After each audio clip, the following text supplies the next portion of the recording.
I bought the apartment with my money, supported everyone in silence. They forged papers and gifted it to my brother at his baby shower. I was the one who paid for that apartment out of my own pocket. I kept quiet and helped everyone without ever saying a word. Then they went behind my back, forged some documents, and gave the place to my brother as a gift, at his baby shower, no less. As some kind of thank you from all of us. My mom handed him a framed deed in front of everyone at the party. It got a few long looks. I had paid the apartment off in full. And just like that, he leaned in toward me and said, "You've got 30 days to leave." I gave him a little smile. "Won't take that long," I told him. By sunrise, I had movers lined up and ready to go. They ripped out the cabinets. There wasn't anything left to fix. The floor had a tear in it. I had even bought a washer and dryer for that place, and I took those with me, too. At 6:41 p.m., my brother texted me. "Is this a joke?" I replied.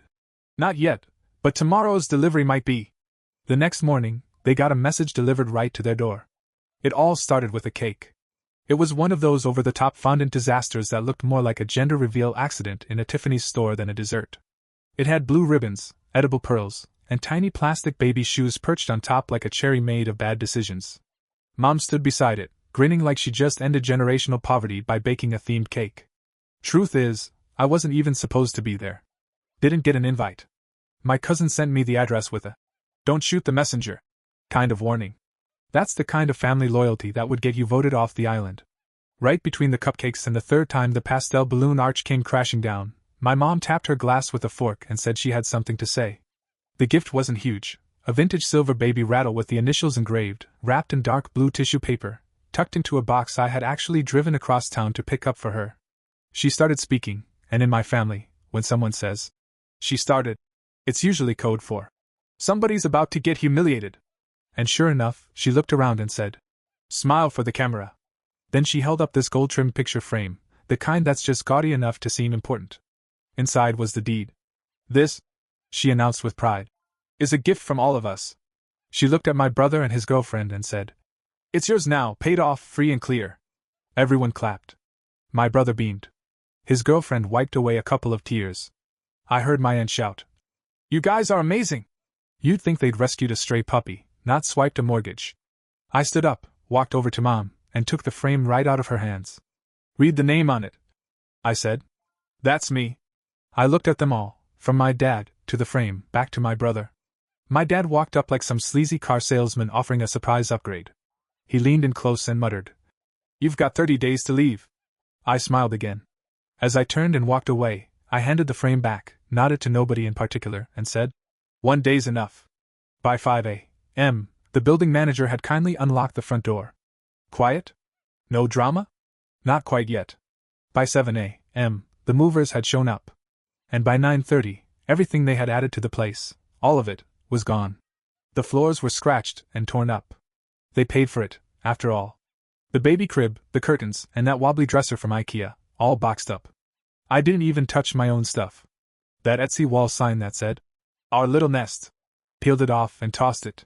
I only removed what wasn't mine. By 11 a.m., the place looked nothing like theirs anymore. Honestly, it looked a whole lot more like my apartment again. That same evening, at 6:41 p.m., my brother sent another text. "Is this a joke?" I wrote back, "Not yet. But wait for tomorrow's delivery." Truth is, the apartment was never part of their plans. Wasn't really mine either, at first. I bought it back in 2020. It's a small, cozy 2-bedroom not far from where I work, right in town. The kitchen has decent light. I never talked about it much. Never had people over. It was under my name. That's all it ever was supposed to be. Then my brother showed up. At first, it was just supposed to be temporary, a short stay while they looked for their own place. They came with 2 duffel bags, a yoga mat, and their cat. I said, "Sure. A month or 2, no problem." They stayed for 19 months. I never once asked them to pay rent. Sometimes they offered to cover groceries. Sometimes they followed through. Most times they didn't. I didn't keep track. I just assumed it was all temporary. Turns out I was wrong. First thing they did was put in floating floors. Not the worst kind, mid-range laminate that looked like oak. My brother said it would be better for all of us. He bought them. I didn't say anything. Then came the bookshelves. They spent $160 doing some kind of IKEA hack. white frames, fake gold legs.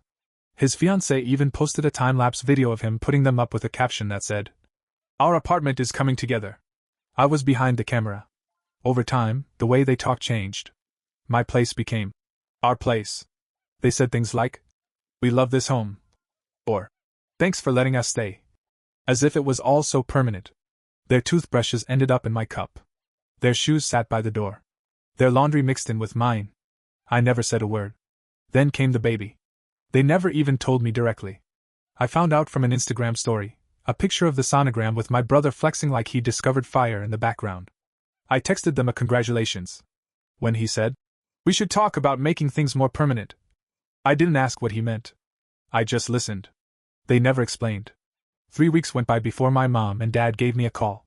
My mom asked me if I'd ever considered giving away the apartment, not completely, but as a symbolic gesture. Her reasoning was simple. "You're starting a family, and you're doing well." I told her no. She said, "It wouldn't kill you." I hung up right then. That's when they came up with something called the Family Fund. It actually started back in 2019, kind of quietly. Every month, I chipped in $1,500 to help cover my parents' mortgage while Dad was recovering from his illness. Add $600 for my sister's rent each month. Then another $200 here and there for Uncle Mark's legal bills. Mom's dentist visits ran up to $320. A roof repair? That was another $3,000. Eventually, I stopped keeping track. But my bank didn't forget. Over 4 years passed. Total amount transferred from my account to family needs? $91,200. On top of that, the apartment itself, mortgage, taxes, fees cost me $112,000. I also spent $9,300 fixing the place up and furnishing it. Groceries, utility bills, random stuff? Another $6,700. Altogether, I personally invested $219,200 into that apartment and my family. And what did everyone else contribute? My brother shelled out $940 for the floors. That IKEA bookshelf cost $160. His girlfriend's family gave them a second-hand blender. That's it.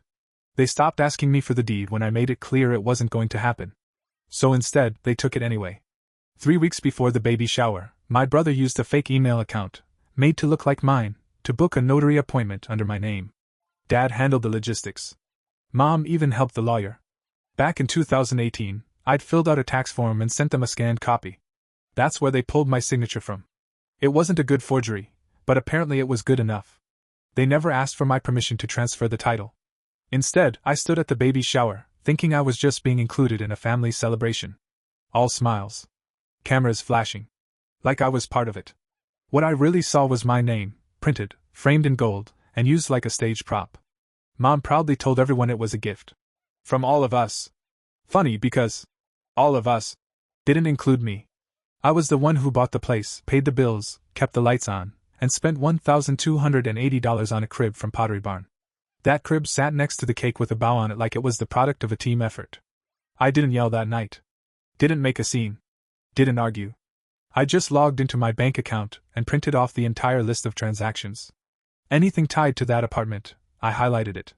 Like the $342 I paid to fix the garbage disposal after his girlfriend jammed avocado pits into it because TikTok told her it was fine. I saved the file in a folder I labeled. Correction. It contained nothing but receipts. Just facts and notes, cold, plain, and clear. By the next morning, the locksmith had already changed the entry code. The building manager reset the buzzer. I walked through and made a list of every single thing in that apartment that didn't belong to me. The floors. The bookcase. The crib. Even that cheesy decal on the living room wall that said, "Welcome, baby." Everything they had brought in, blogged about, and claimed as theirs, gone. I didn't text my brother. I didn't threaten legal action. I didn't give them an explanation. That's what they were expecting, and I wasn't going to give them the satisfaction. They thought I wouldn't react. That was the plan. If they made it loud, dramatic, and official, maybe I'd put up a fight. But if they just smiled, raised their glasses, held up that fancy gold frame, and tossed around words like blessing and from all of us, maybe I'd stay quiet. They thought they could get away with it. They didn't. At exactly 8:56 a.m., the next day, a moving truck pulled up in front of the building. It wasn't mine anymore. It was never really theirs. Just a space they tried to claim. The driver unloaded 64 flat-packed cardboard boxes. Each one labeled Make a fresh start. Brand new boxes, clean, printed in bold black letters. Each had a blank space for labeling the room contents. One had a sealed envelope taped to the top. Inside was a printed packing guide titled, Everything You Brought. The checklist was something else. Box 1, baby clothes. Boxes 2 through 4, nursery decorations that no one asked for. Box 5, 1 shared toothbrush, not mine. Boxes 6 through 11, excuses. Box 12, let's chat. Boxes 13 through 40, my silence. Boxes 41 to 62, entitlement. Box 63, their flooring. Box 64, buried underneath it all, dignity. You've got 30 days, the note said. Thought I'd help you get started. They found it before noon. I know because the hallway camera caught my brother opening the front door. He stepped back like the boxes were going to bite him. His girlfriend was behind him, holding a mug, wearing that same expression she always had when she wanted attention. He bent down, opened the top box, peeked in. It was empty. She started crying. I watched the footage with the sound muted. That night, my phone lit up and then gave out. Messages flooded in. From my brother. Dude, what's wrong with you? From my sister. This isn't how family acts. From my dad. You've made your point. Enough. A like. Another like. Are you okay? Someone asked. Okay. I didn't reply. Not to them. Not anymore. I already had my own spreadsheet laid out. Every cent I spent, every item I paid for, everything they walked off with. I converted it to a PDF. Subject line. Apartment final numbers. At 4:17 p.m. My mom called. I let it ring. She left a voicemail. We didn't mean to take it. It was supposed to be symbolic, for the baby. I saved the file. Named it, Symbolic. MP3. Next day, my brother showed up. Rang the buzzer 5 times. I watched him through the peephole. He showed up wearing sweatpants and a hoodie, holding a half-folded box like he didn't know what to do with it. I didn't open it. He just left it sitting there. Inside was a note. Are you really going to do this? I stood there until the rain started falling. That weekend I had every single piece of the flooring they put in taken out and returned, planks, screws, underlayment, all of it. I labeled the box. Technically, this is your reclaimed item. Funny enough, he actually paid $940 for it, receipt included, and filled it with packing peanuts. Just a reminder that when you use your own money, rebuilding's a lot easier. They disappeared quietly. No farewell posts online. No group chat drama. No grand exits. They just faded out. By the end of the month, I had full control of the apartment again. Everything that was there slowly vanished. Their hallway coats. Gone. The scented candles? Lost their scent. Even the baby's name banner had been folded up and returned. Nobody ever asked for the 64 boxes back. I'm assuming they used them. About a month later, I got a group email from my mom. Subject: Family reconciliation. She had it written out in bullet points. Let's not let money come between us. There's still a chance for everyone to win. Forgiveness is a gift. Don't forget who helped you when you were down. I didn't reply. I just forwarded it to myself with a new subject line. Family rebranding. Then I archived it. The apartment's quiet now. Sometimes I turn off all the lights and just listen. You can still hear the echoes of the plans they made, bouncing off the walls. But ghosts? Ghosts are quieter than people. And easier to get rid of. They tried being loud. Then quiet. Then soft and apologetic. My sister texted me first. Let's just reset. No drama. No receipts. Clean slate. Then my mom called. I didn't answer. Just another voicemail. I know we made mistakes, she said. But you've always been the wise one. And then my favorite message came from my dad. Come to dinner. Let's talk man to man. They picked a Tuesday. I said sure. The place was some mid-range Italian joint. They probably thought the dim lighting would soften the conversation. They were wrong. I showed up second. They'd already ordered a bottle of wine and had 2 glasses waiting. I didn't touch mine. Mom started first. We were under a lot of pressure, she said. Everything got so overwhelming with the baby. Then came the soft apology. We shouldn't have gone behind your back. But we did it out of love. I let them finish their little speech. Then I reached into my bag and quietly laid 3 things on the table: a USB drive, a manila folder, and 1 laminated sheet. Dad reached for the USB. I pulled it back. You won't need it, I said. I already sent it to your employer at the bank. Mom froze. I handed her the folder. Inside was a legal notice canceling their power of attorney, along with notarized paperwork ending all co-signed accounts. There was also a formal letter ending my monthly contributions. No drama. Just paperwork. I turned to my sister. You're off the health insurance. That ended last week. She blinked and tried to smile. That's okay. I'll figure something out. I nodded. Will you? My brother didn't even bother showing up. So I had a packet couriered to him instead, complete with an invoice for the time he spent living in the apartment, a detailed spreadsheet of all the damages, and a QR code linking to a Dropbox folder labeled Resources to get started. That folder? It had it all: resume templates, example cover letters, a dummy LinkedIn profile, and step-by-step instructions on how to job hunt when the free ride's over. That Saturday, I hosted a little picnic. It was for ex-family members only. Park bench, plastic cups, name tags with first names and job titles, though nobody had job titles, so I brought spares. Each one said, "Available. Ask me about my skills." My aunt cried when she saw hers. My cousin laughed it off like it was some kind of joke. Mom said it was confrontational. I said, "Exactly. That's the point." Then I passed out folders, each with a printed URL to a job board, a one-page fact sheet, and a sticky note.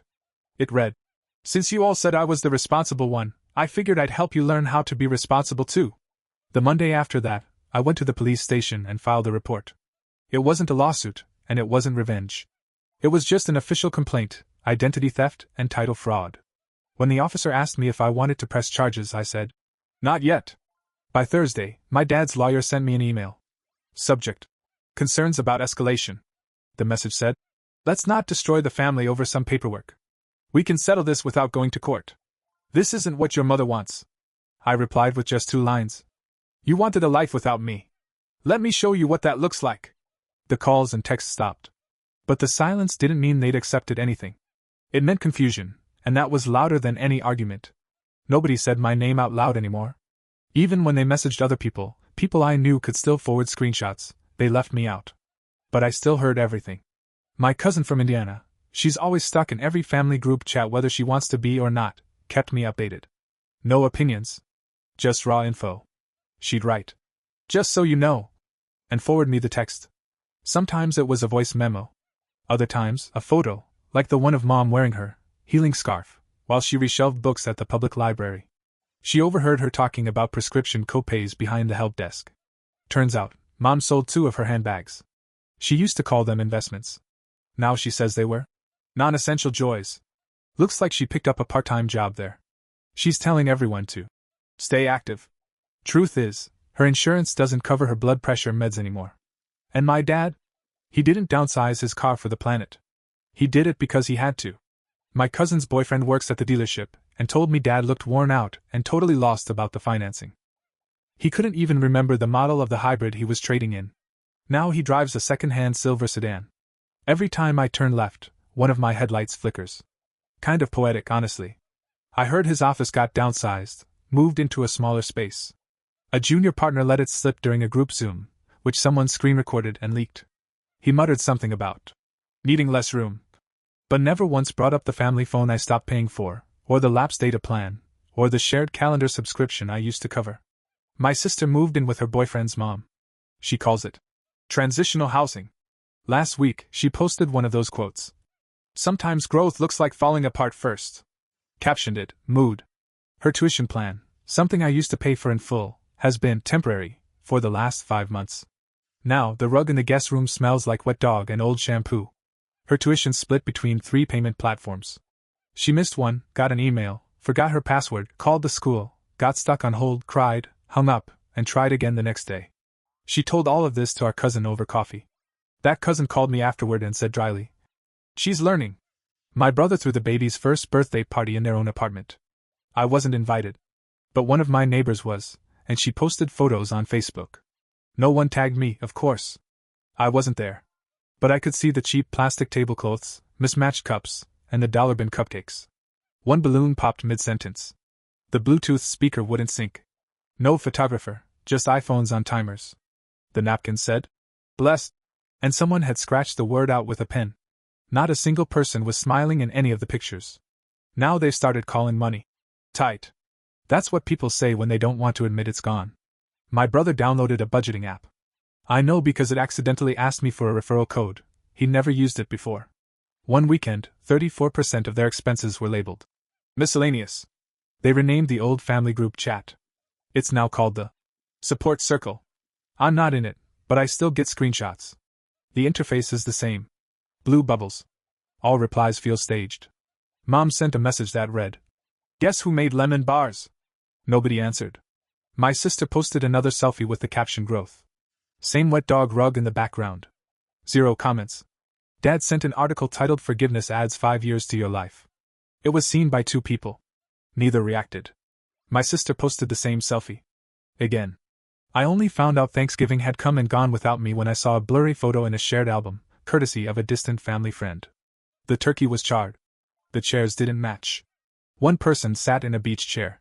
The music system failed again. They'd borrowed someone's phone to play music. A printed gratitude list sat on the table. 5 blank lines. Only 2 were filled in. One said, "Health." The other, "Hope." The photo had no filter. It didn't need one. Later that night, my cousin from Indiana texted me. "It was weird. Nobody mentioned your name. Not once." And that, to me, was the loudest part. Not that they missed me, but that they were working hard not to. By the time they gave up pretending I'd come back, I'd already redone the floors. The old ones creaked and warped in places. I never realized how loud they were until the apartment was empty and still. So I stripped it all out, sanded it down, sealed it, and installed new oak. Matte finish. Warm and honest. I didn't pick it for the look. I picked it because it didn't make excuses. Then I painted the walls a soft gray, not cold, not trendy. Just calm. The living room lost 2 chairs, but I added a reading nook. The kitchen got under cabinet lighting. I converted the laundry closet into a real room. I didn't take progress pics. No one asked? For the first time, I wasn't building a space around someone else. Then I met her, in a hardware store, naturally. She was locked in a debate over grout color with someone who clearly didn't care. I cracked a joke. She didn't laugh. She corrected the punchline, and hers was better. We walked out with the wrong grout but exchanged numbers. Our first date was takeout on the floor. I had just finished installing it. She brought her own fork. Said she doesn't eat off plastic. I respected that. She didn't ask about my family. Not once. Not until month 4. And when she finally did, it wasn't some trap, it was just a question. I told her I was quietly quitting my relatives. She asked, "Did they notice?" I said, "They're still performing the loss. I've just stopped clapping." She didn't push. Just nodded. Then we moved on to talking about primer. We built slow. By month 6, she had her own drawer. By month 8, her toothbrush stayed there. So did her shampoo. So did her voice. I didn't cry. But one morning, I sat on the kitchen floor holding the cereal bowl she used every day. And it felt heavier than it should have. I didn't tell my family. There was no reason to. By month 10, we were engaged. By month 11, we were expecting. She said it like a weather report, calm, direct, inevitable. There was no big reveal. No seats to save. They found out from someone else. My aunt texted, "Congrats, I guess." No follow-up. No address request. No gift. Perfect. They didn't ask to be included, and I didn't offer. Not out of spite, but for peace. People who only understand chaos don't belong in a home built on stillness. Now I spend my mornings in a house that stays quiet. Sometimes we argue about small stuff, grocery lists, who parked where, but no one yells. No one disappears. When the baby kicks, she laughs like it's the first time, every single time. There's a closet full of hand-me-downs we kindly turned down. We built our own crib instead. And some nights, we sit quietly in the nursery, not because there's nothing to say, but because silence means something different now. It doesn't mean absence anymore. It means enough.